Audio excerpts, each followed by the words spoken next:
आदरणीय देवी एवं सज्जनों, शरण सखी कहानियों में आपका स्वागत है। आज मैं आपको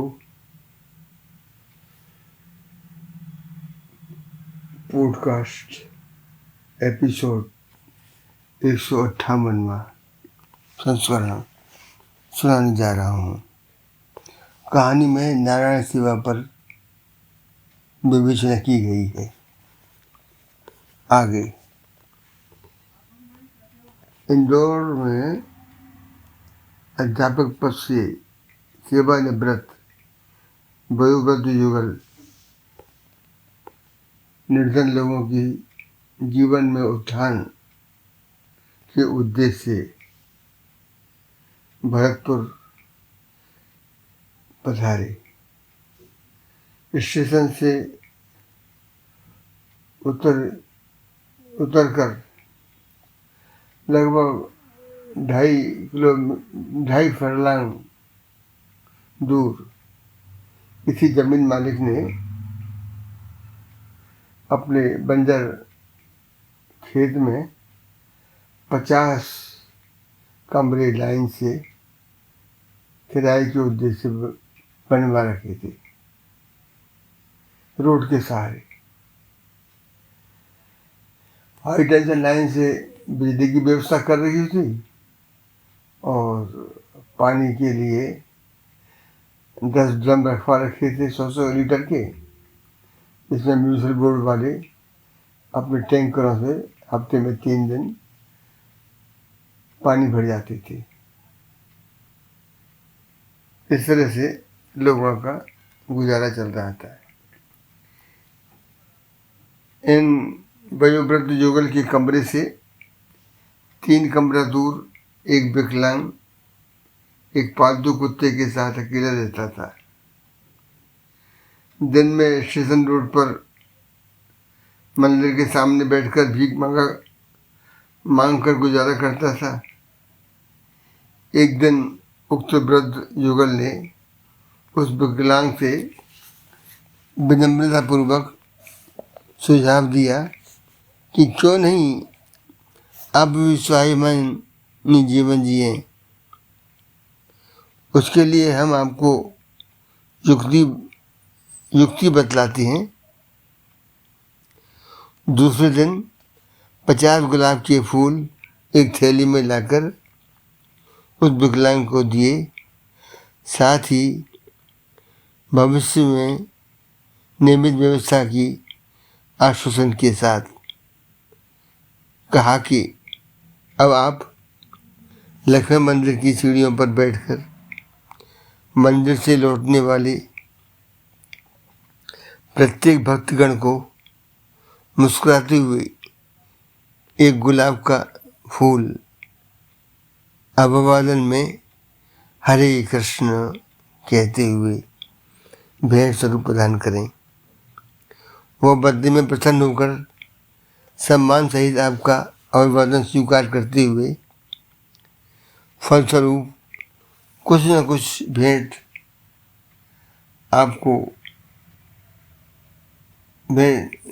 अवश्य प्रदान करेगा।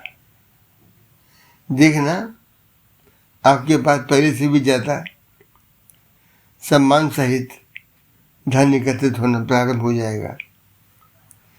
बदले में स्वाभिमानी जीवन यापन का मौका भी। और इस प्रयास से सचमुच उस विकलांग के जीवन में भी सकारात्मक ऊर्जा का संचार होना प्रारंभ हो गया है। वह भी सोचने लगा कि मैं भी स्वाभिमान पूर्वक जीवन यापन के साथ किसी के काम भी आ सकता हूँ। एक दिन एक बेरोजगार व्यक्ति मंदिर के दर्शन कर परेशान सा सीढ़ियों पर बैठा था। पास ही वह विकलांग भी बैठा था। व्यक्ति की नजरें और हालत समझ के फूल भेंट करते हुए फकीर बोला, कुछ मदद चाहिए क्या? विकलांग फकीर उस आगंतुक को अच्छी तरह पहचानता था। आगंतुक उसी बस्ती में रहता था जिसमें विकलांग का कमरा था। विकलांग फकीर की ओर बनावटी मुस्कुराहट के साथ आगंतुक बोला, आप क्या मदद करोगे हमारी? प्रत्युत्तर में फकीर ने कहा, सच में? चाहो तो मेरी कटोरी में रखे सारे पैसे आप रख लो। लगता है आपको ज्यादा जरूरत है। वह गंभीरता से बोला। आगंतुक ने कहा, हाँ है तो, लेकिन तुम तो स्वयं अन्य पर निर्भर हो। फकीर हंसता हुआ बोला, मैं अब किसी से नहीं मांगता साहब। लोग पुण्य कमाने के उद्देश्य से सहायता कर जाते हैं। मैं तो फकीर हूँ, मुझे अब इनका कोई मोह नहीं। मुझे सिर्फ एक टाइम भूख लगती है और कुछ दवाइयाँ बस। मैं तो खुद जाते समय बाकी पैसे मंदिर की पेटी में ही डाल देता हूँ। मेरा उद्देश्य तो लोगों के मुंह से हरे कृष्ण सुनना होता है। बदले में मैं गुलाब के फूल भेज देता हूँ। अरे तो फिर यहाँ बैठते क्यों भाई? जवाब दिया लोगों के चेहरों पर मुस्कुराहट एवं जरूरतमंदों की मदद करने कहते हुए खुद मुस्कुरा दिया। उसने 300 रुपये आगंतुक के हाथ पर जबरदस्ती रखकर बोला, जब सुविधा हो लौटा देना, रख लो, संकोच कैसा? मुझे आगरा इंटरव्यू में शामिल होना था। उसका शुक्रिया जताता हुआ शीघ्र वहाँ से आगरा गंतव्य स्थान पर पहुंचा। इंटरव्यू हुआ और सिलेक्शन भी। आगंतुक खुशी खुशी वापस आया। सोचा उस फूल वाले की फकीर को धन्यवाद दे दूं। मंदिर पहुंचा, बाहर सीढ़ियों पर भीड़ लगी थी। देखा वही फकीर अपने स्थान पर मृत पड़ा था। लोगों से पूछा, यह कैसे हुआ? पता चला वो किसी बीमारी से ग्रस्त था, सिर्फ दवाइयों पर जिंदा था। आज उसके पास दवाइयाँ नहीं थीं और न खरीदने को पैसे। मैं अवाक सा उस मृत फकीर को देख रहा था।